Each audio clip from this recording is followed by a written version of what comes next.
Untuk apa aku hidup? Apa artinya hidup ini? Kalian mulai bertanya, untuk apa saya hidup? Apa tujuan semua ini? Apa artinya penderitaanku selama ini? Mengapa aku harus berlelah-lelah seperti ini? Yang kedua, hidup rasanya hampa. Rasanya hilang arah. Hal-hal yang dulu menyenangkan sekarang flat saja. Kayak kalian, biasanya saya asik loh Pak main game ini, tapi sekarang tidak ada rasanya lagi, hampa. Kemudian kalian cemas, existential anxiety.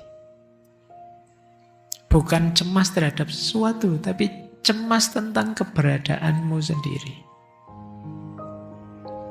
Cemas entah karena apa tentang hidupmu. Ini berarti kalian krisis eksistensial.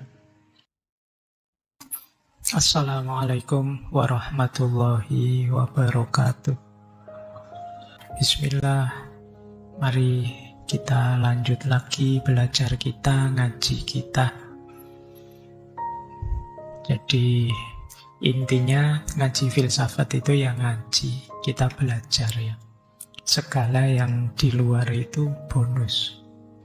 Jadi bonus itu ada, alhamdulillah, tidak ada ya, tidak masalah. Bahkan termasuk pemahaman kita, kepandaian kita, itu ya anugerah sebenarnya bonus. Karena yang bisa kita lakukan hanya belajarnya. Maka ayo kita mulai ya, nawaitunya belajar. Baik, kita mulai nggih. Krisis eksistensial. Kalau krisis eksistensial itu gambarannya begini. Batin kita yang goncang ketika kita mempertanyakan makna, tujuan, nilai keberadaan kita. Krisis ini isinya adalah pertarungan antara aku yang hidup dan untuk apa aku hidup. Ini krisis yang penting. Para filosof seperti Søren Kierkegaard, yang Paul Sartre, Viktor Frankl menggambarkannya sebagai momen kesadaran yang menyakitkan namun menentukan. Ketika manusia menyadari bahwa hidupnya tidak otomatis bermakna, bahwa makna itu harus ditemukan, tidak diwariskan. Kalau masih bingung, ini saya jelaskan sedikit bedanya ya. Kalau krisis identitas itu bingung tentang diri sendiri, siapa aku? Aku kok merasa bukan diriku? Aku tidak tahu apa yang aku mau. Tapi kalau krisis eksistensial itu bingung tentang makna hidup. Untuk apa aku hidup? Apa artinya hidup ini?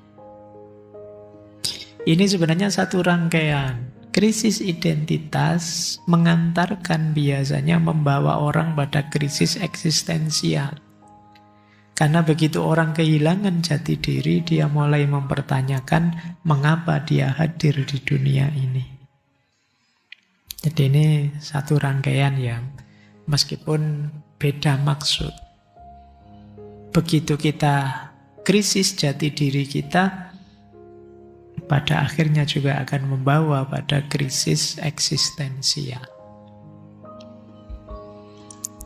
Ciri-cirinya. Ini saya agak cepat ya. Yang pertama, pertanyaan mendalam tentang makna hidup.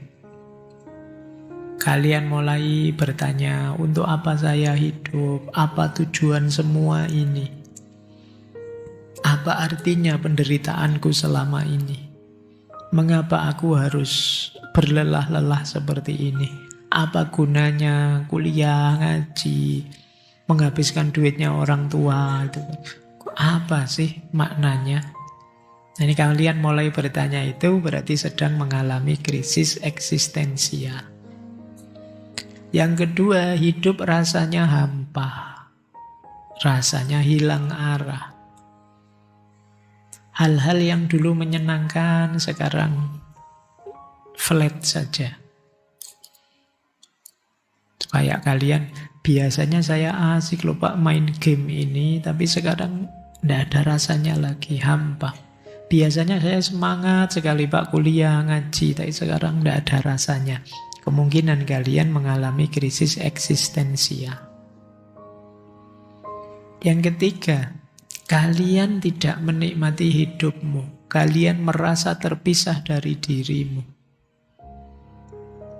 Kalian seperti menonton dirimu sendiri dan kamu tidak puas dengan itu.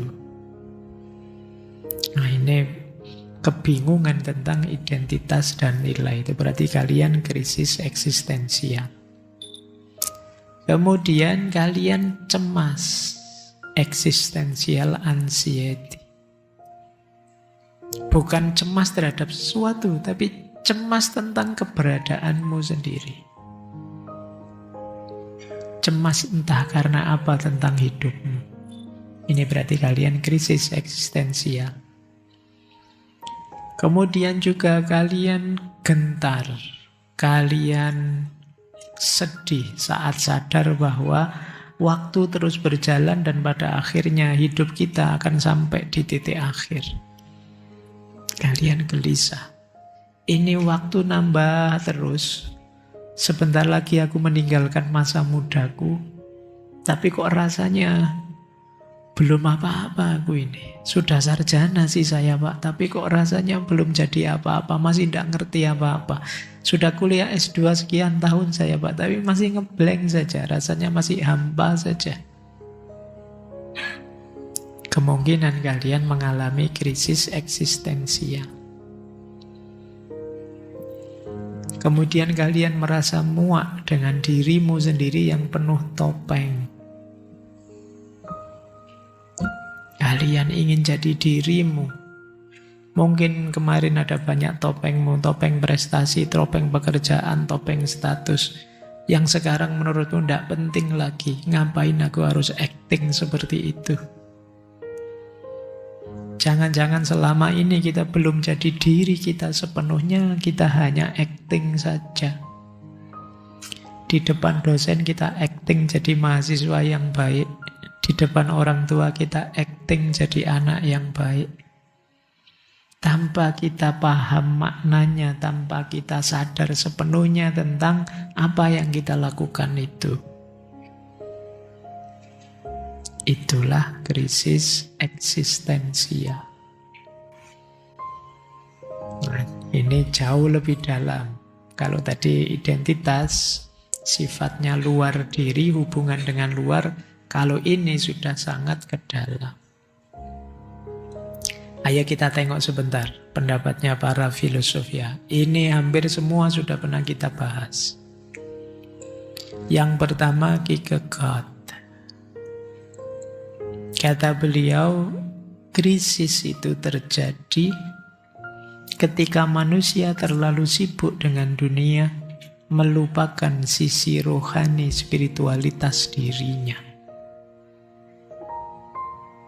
Padahal dimensi eksistensial manusia itu berhubungan dengan Tuhan.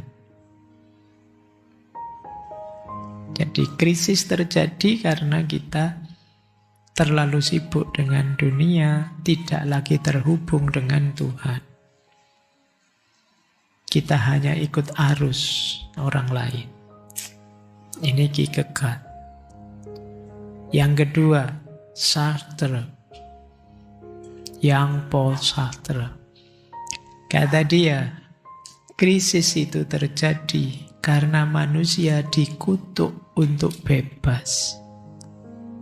Jangan dikira kebebasan itu membahagiakan. Kebebasan itu menakutkan. Kita hidup ini tidak paket jadi.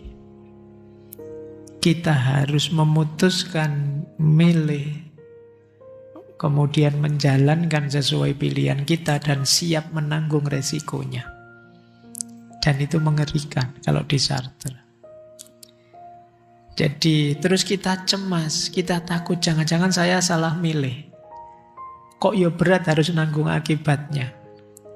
Nah, di sini terjadi krisis eksistensial. makna hidup ini harus kita buat, kita bentuk. Nanti kalau kita salah memberi makna, ada efeknya apapun, kita harus siap menanggung. Dan ini tidak enak. Lebih enak kan pakai jadi itu ya wis pokoknya begitu, tinggal dijalani. Tapi manusia kan tidak. Maka kata sastra kan manusia dikutuk untuk bebas. Kebebasan itu kutukan. Karena begitu kita diberi kebebasan, berarti kita harus milih sendiri, menentukan sendiri hidup kita. Berarti juga kita harus siap menanggung apapun efeknya. Dan ini berat.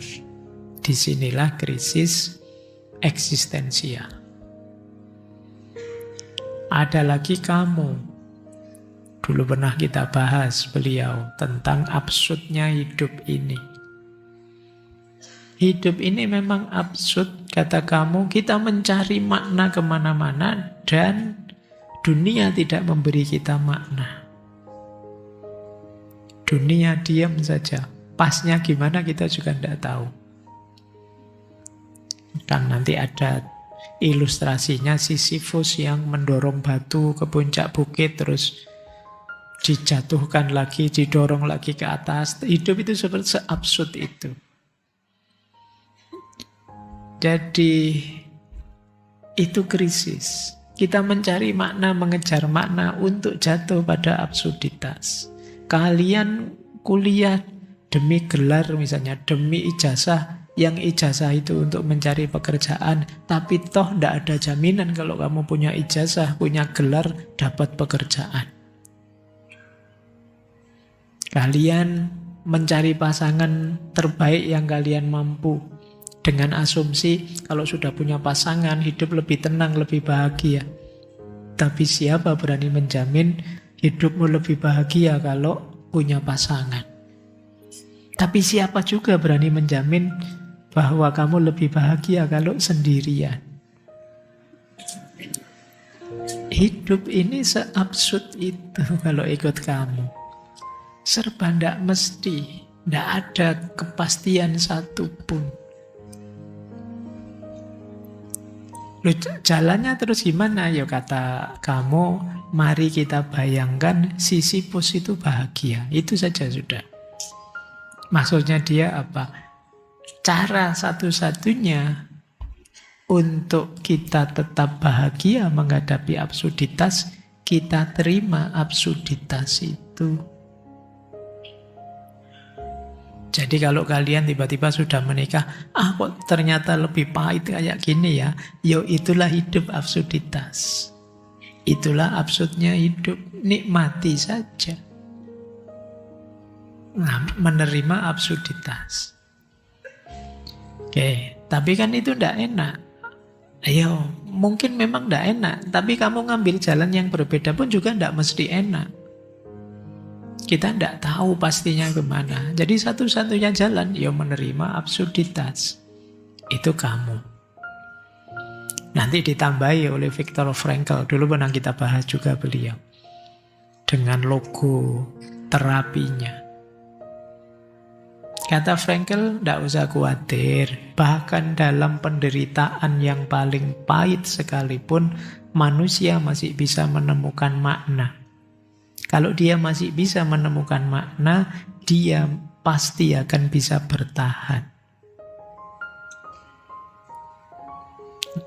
Jadi, sepahit apapun, kayak beliau ini kan termasuk yang selamat dari pembantaian Nazi pada zamannya. Masih bisa survive. Dan beliau melihat banyak juga orang-orang lain yang survive. Kenapa bisa begitu? Meskipun mengalami tragisnya nasib yang luar biasa, karena masih punya makna. Sepahit apapun hidupmu, kalau masih punya makna hidup, kemungkinan kalian akan tetap bisa survive. Demi apa? Makna yang kamu pegangi tadi.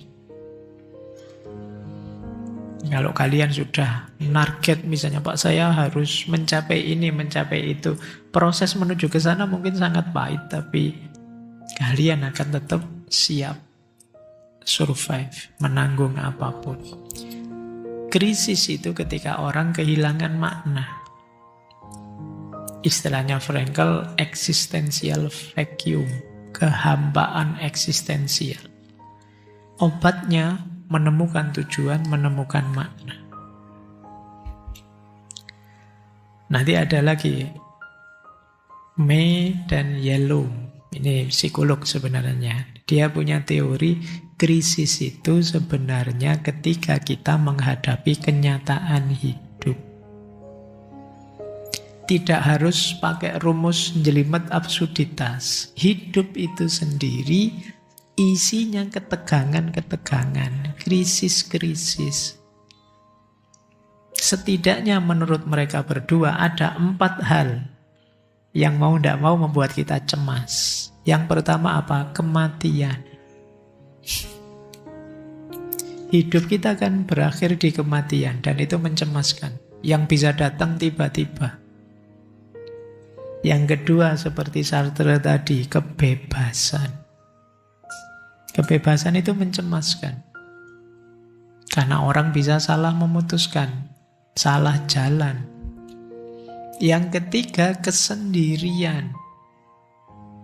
Hakikatnya kita hidup itu sendiri. Tidak ada, meskipun kalau waktu pacaran bilangnya aku siap sehidup semati, tidak bisa. Kita lahir sendiri, nanti hidup mati juga sendiri. Jangan dikira mati bersama membahagiakan itu. Mati bersama biasanya peristiwanya tragis. Mungkin kecelakaan, mungkin apa. Sendiri-sendiri saja aman. Oke ya. Jadi hakikatnya hidup ini sendiri. Tidak ada orang yang benar-benar hidup dan mati untuk kita. Kita sendiri, dan ini kan menggelisahkan kita. Kemudian makna. Makna ini kan harus kita cari, harus kita bentuk. Menghadapi 4 ini, itulah nanti kita ketemu krisis eksistensial. Tapi tidak masalah. Kalau kita bisa menaklukkannya, kita akan jadi lebih dewasa, lebih dewasa. Ada juga Carl Rogers. Kalau ini seperti saya ilustrasikan tadi ya.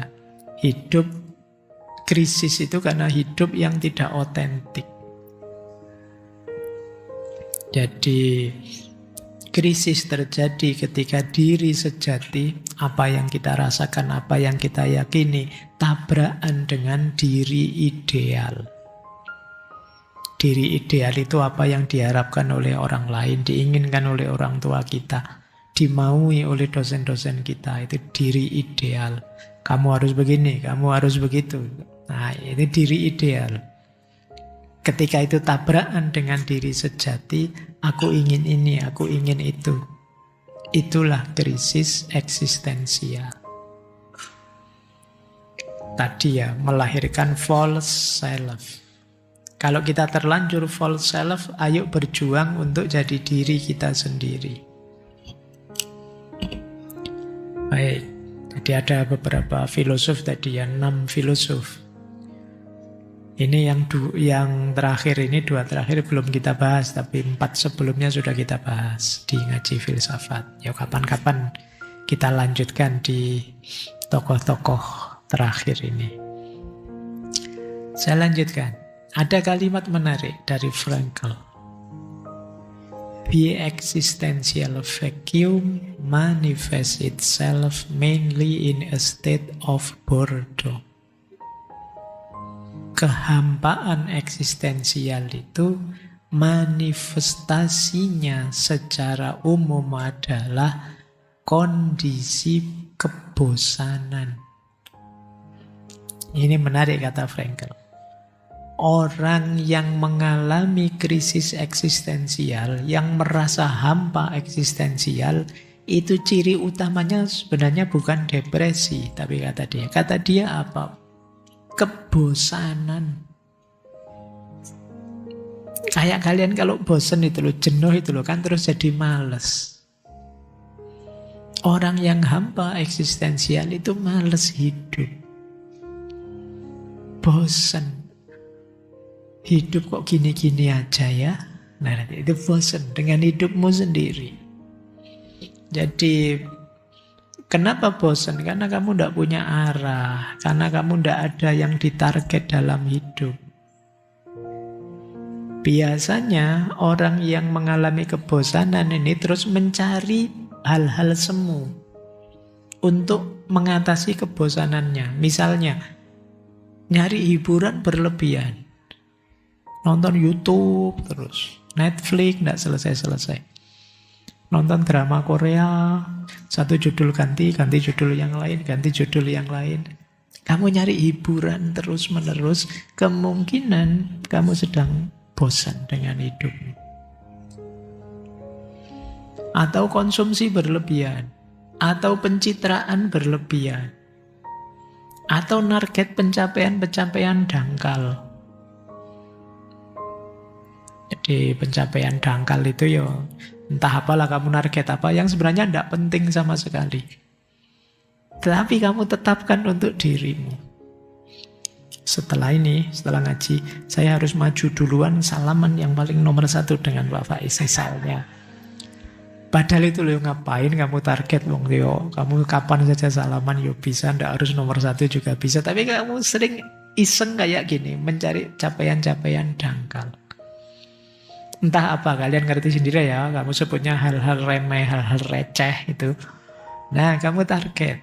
Itu kemungkinan kamu bosan dengan hidup yang sangat serius. Kenapa kamu bosan dengan hidup serius? Kamu hampa eksistensial.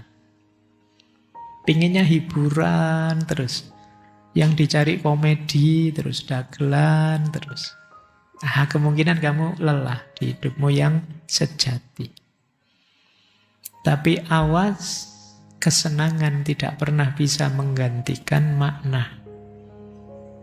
Mungkin kamu terlena sebentar, tapi begitu selesai hiburanmu, ya kamu kembali ke problem nyata hidupmu. Banyak orang yang secara eksistensial hampa tadi, sibuk. Orang ini kelihatan sibuk luar biasa, dan kesibukan itu sebenarnya pelarian dia. Karena begitu dia tidak sibuk, dia harus menatap dirinya sendiri yang hampa. Dan dia tidak sanggup itu. Maka seolah-olah dia tidak ada istirahatnya, sibuk terus. Termasuk orang yang hampa eksistensial kadang-kadang merasa kering secara rohani. Tidak bisa menikmati ibadah, kehilangan rasa, doa rasanya hambar. Hidup rasanya kok jauh dari Tuhan. Itu kemungkinan eksistensial vacuum. Nah, caranya bagaimana? Sebenarnya mirip saja sih seperti krisis identitas tadi ya, menghadapinya. Yang pertama, terima dan hadapi. Yang kedua, renungi. Temukan makna dalam hidup. Kembali pada yang berhubungan dengan kita, yang lebih tinggi nilainya, Tuhan, moral, dan lain sebagainya. Jujurlah dengan diri sendiri. Coba tanya diri kita, apa sih yang benar-benar aku cintai? Apa yang membuatku merasa hidup? Kalau masih belum dapat, sama seperti krisis identitas tadi, libatkan diri dengan hal-hal yang bermakna.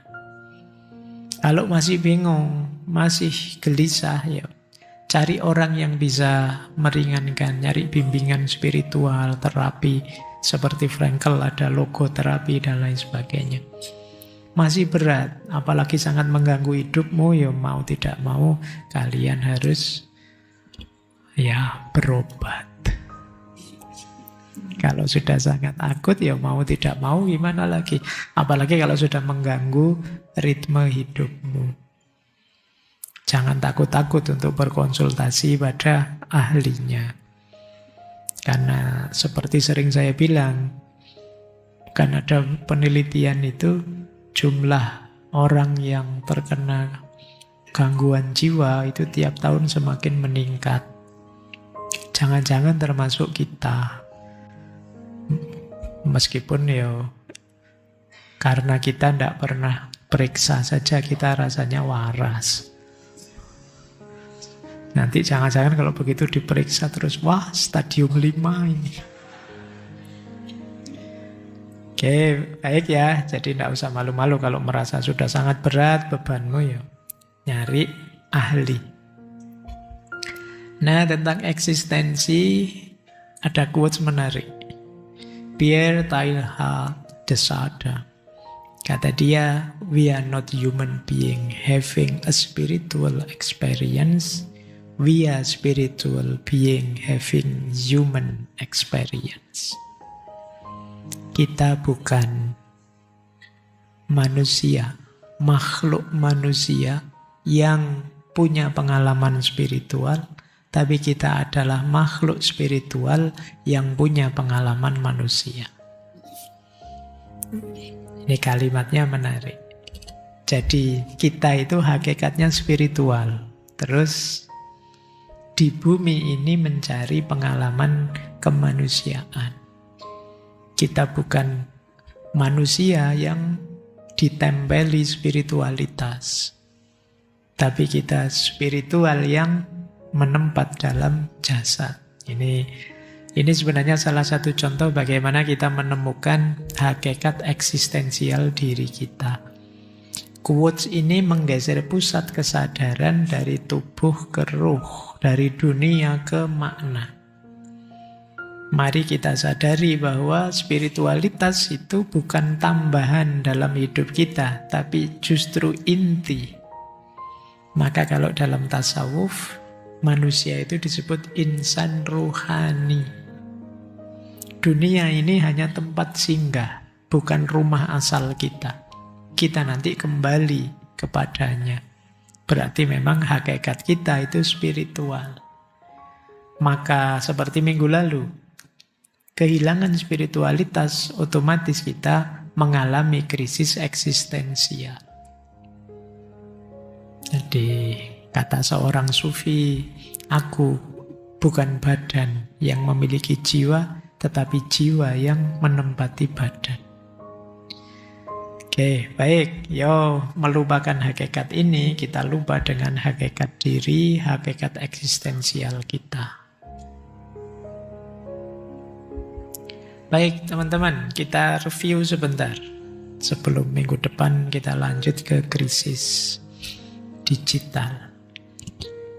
Ini nyambung minggu kemarin ya. Kalau kita sambungkan dengan minggu lalu, krisis diri kita, krisis manusia ini berarti kan ada 4. Yang pertama krisis nilai, yang kedua krisis spiritual, yang ketiga krisis identitas, yang keempat krisis eksistensial.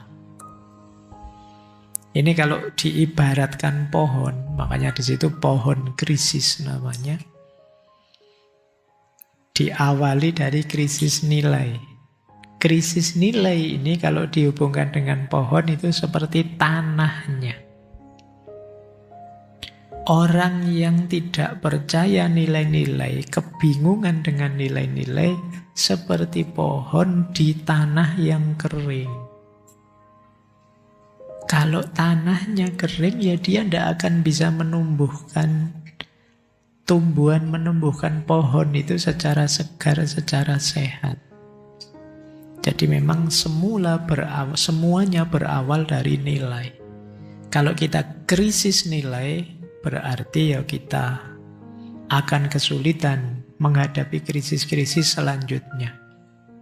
Karena hampir semua nilai nanti jadi obat bagi krisis selanjutnya. Maka pastikan kita tidak mengalami yang awal ini, krisis nilai. Krisis nilai seperti minggu lalu ya, kita kebingungan mana benar, mana salah, mana baik, mana buruk. Kita sulit menentukannya. Ya, kalau kita yang ini saja masih belum bisa, krisis selanjutnya akan lebih parah. Kalau sudah krisis nilai beres, Kemudian krisis spiritual. Krisis spiritual ini seperti akarnya. Akar itu kan sumber kehidupannya. Di sini kita berhubungan dengan Tuhan, dengan sesama, dengan semesta. Tanpa kesadaran spiritual, itu seperti kita kehausan tapi tidak tahu kemana mencari airnya. Jadi spiritualitas itu sumber dari makna, sumber dari hakikat hidup eksistensial kita. Jadi sumber makna itu kan pada akhirnya ya sesuatu di luar diri kita yang lebih besar dari diri kita. Makanya krisis spiritual itu seperti akarnya. Krisis spiritual itu kan, spiritual ada di dalam. Sama seperti akar, dia tidak kelihatan. Tapi kalau akar ini rapuh, kalau akar ini rusak, ya sampai nanti tumbuhannya berkembang juga rusak. Maka pastikan kita tidak mengalami krisis nilai, pastikan juga kita tidak mengalami krisis spiritual. Kemudian batangnya, batang ini kita gambarkan sebagai krisis identitas. Jadi batang ini kan yang menunjukkan siapa aku, yang paling kelihatan.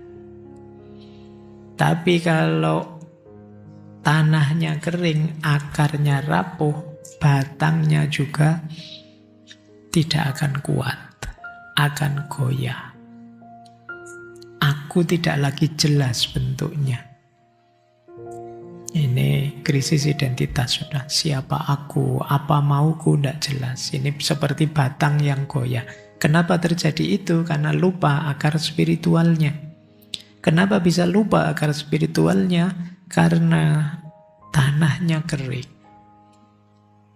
Kita meragukan nilai-nilai. Kita kebingungan dengan mana benar, mana salah, mana baik, mana buruk. Kalau sudah krisis identitas, maka puncaknya adalah krisis eksistensial. Seperti daun yang layu. Kalau tanahnya kering, akarnya rapuh, batangnya goncang goyah, daunnya juga akan mengering layu. Ini seperti buahnya. Jadi hidup rasanya hampa, tidak berarti, tidak ada artinya. Punya segalanya tapi masih terasa kosong saja. Ini krisis eksistensial. Jadi teman-teman, ini 4 ini satu paket. Krisis nilai seperti tanah yang kering. Krisis spiritual seperti akar yang rapuh. Krisis identitas seperti batang yang goyah. Krisis eksistensial seperti daun yang layu. Kalau kita mengalami 4-4-nya, alamat sebentar lagi gugur. Kalau tidak diurusi dengan serius. Maka sembuhkanlah. Krisis bukan berarti tanda pohon pasti mati, tapi panggilan agar kita mengelolanya kembali. Ini cara menyembuhkannya. Berarti apa? Yang pertama, ayo kita kembali menata nilai-nilai. Diawali dari nilai. Mana baik, mana buruk, mana benar, mana salah. Mari kita mulai meyakininya, memedomaninya sebagai dasar hidup. Kemudian yang kedua, mari menyadari sisi spiritualitas diri. Bahwa hidup ini tidak hanya materi saja, kita berhubungan juga dengan di luar diri kita. Biar jadi sumber ketenangan hidup, kita sambungkan diri dengan yang spiritual. Kemudian Mari menemukan jati diri kita, identitas sejati kita.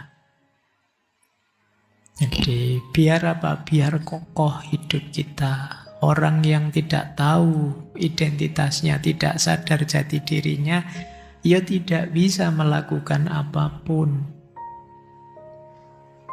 Seperti flash disk yang belum diformat.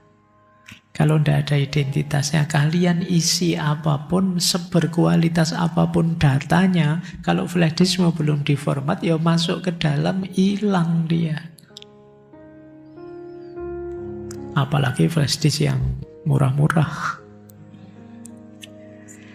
Tulisannya 500 giga, isinya 2 giga. Diformat langsung hilang semua, sudah datamu. Oke ya. Jadi itu identitas pentingnya. Kalau sudah identitasmu jelas, kamu tegas, bisa menjawab siapa aku, jalani hidup ini dengan bermakna. Disitulah kamu merasa ada, kamu merasa penting, kamu merasa eksis. Ada gunanya saya hidup.